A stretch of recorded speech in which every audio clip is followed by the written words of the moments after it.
ദൈവത്തിൻ്റെ അതിപരിശുദ്ധ നാമം വാഴ്ത്തപ്പെടുമാറാകട്ടെ. പ്രഭാഷകന്റെ പുസ്തകം 35-ാം അധ്യായം 20-21 വചനങ്ങൾ. കർത്താവിന് പ്രീതികരമായി ശുശ്രൂഷ ചെയ്യുന്നവൻ സ്വീകാര്യനാണ്. അവൻ്റെ പ്രാർത്ഥന മേഘങ്ങളോളം എത്തുന്നു.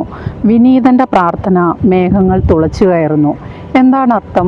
കർത്താവിന് പ്രീതികരമായി ശുശ്രൂഷ ചെയ്യുന്നവരുടെ പ്രാർത്ഥന മേഘങ്ങളോളം, ആകാശത്തോളം മാത്രമേ എത്തുന്നുള്ളൂ.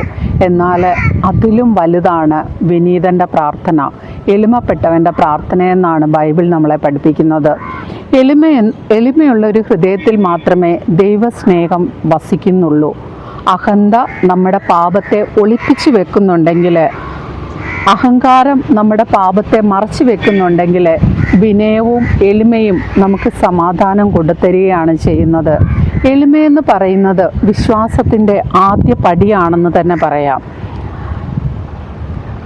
എന്താണ് എളിമയെന്ന് ചോദിച്ചാൽ ചിലരെങ്കിലും പറഞ്ഞേക്കാം, മറ്റുള്ളവരെ അനുസരിക്കുകയും മറ്റുള്ളവർക്ക് എതിര് പറയാതെ തലകുനിച്ച് പാവമെന്ന് തോന്നിക്കുന്ന വിധത്തിൽ നടക്കുന്ന വ്യക്തികളൊക്കെ ആയിരിക്കാമെന്ന്. എന്നാൽ അതല്ല, ഞാനെന്ന പാവം മാറ്റി വെച്ചുകൊണ്ട് ജീവിക്കുന്നതാണ് ജീവിതശൈലി ആണ് ഒരു തരത്തിൽ പറഞ്ഞാൽ എളിമയെന്ന് പറയാം. അതായത് പ്രഥമ സ്ഥാനം ദൈവത്തിന് കൊടുക്കുക. എന്തു തന്നെ സംഭവിച്ചാലും ആദ്യമായ പ്രഥമ സ്ഥാനം ദൈവത്തിന് കൊടുക്കുന്നതാണ് എളിമപ്പെടലെന്ന് പറയുന്നത്. പലപ്പോഴും നമ്മൾ പറയുന്ന ഒരു കാര്യമുണ്ട്, ഞാൻ പ്രാർത്ഥിച്ച് നേടിയതാണ് പലതുമെന്ന്. എന്നാൽ അത് തെറ്റാണ്. ദൈവത്തിൻ്റെ കരുണ ഒന്നുകൊണ്ട് മാത്രമാണ് നമുക്കതെല്ലാം നേടാനായിട്ട് സാധിച്ചത്. അതുകൊണ്ട് തന്നെ നമ്മൾ പ്രാർത്ഥിച്ചതിൻ്റെ ഫലമായിട്ടല്ല അതൊന്നും നമുക്ക് ലഭിക്കുന്നത്. നമുക്കത് മനസ്സിലാക്കേണ്ടിയിരിക്കുന്നു. അതുപോലെ തന്നെ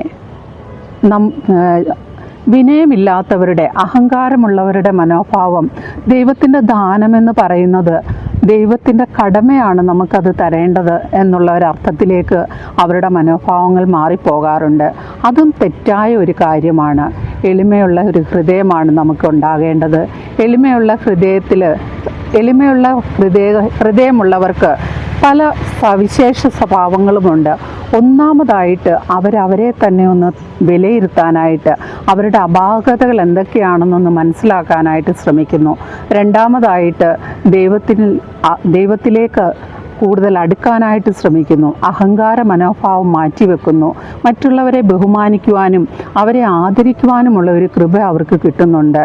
അതുകൊണ്ട് തന്നെ ദൈവത്തിൻ്റെ കൃപ അവരിലേക്ക് ഇറങ്ങി വരുന്നു. ദൈവത്തോടെപ്പോഴും നന്ദിയുള്ളവരായിരിക്കും.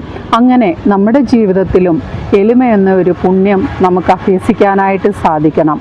കൂടാതെ എളിമ ഇല്ലാത്ത ഒരു വ്യക്തി അത് പാപത്തിലേക്ക് നമ്മളെ നയിക്കുന്ന, ദൈവസ്നേഹത്തിൽ നിന്ന് നമ്മളെ അകറ്റുന്ന ഏറ്റവും വലിയൊരു പാപമാണെന്ന് തിരിച്ചറിയുകയും ചെയ്യണം.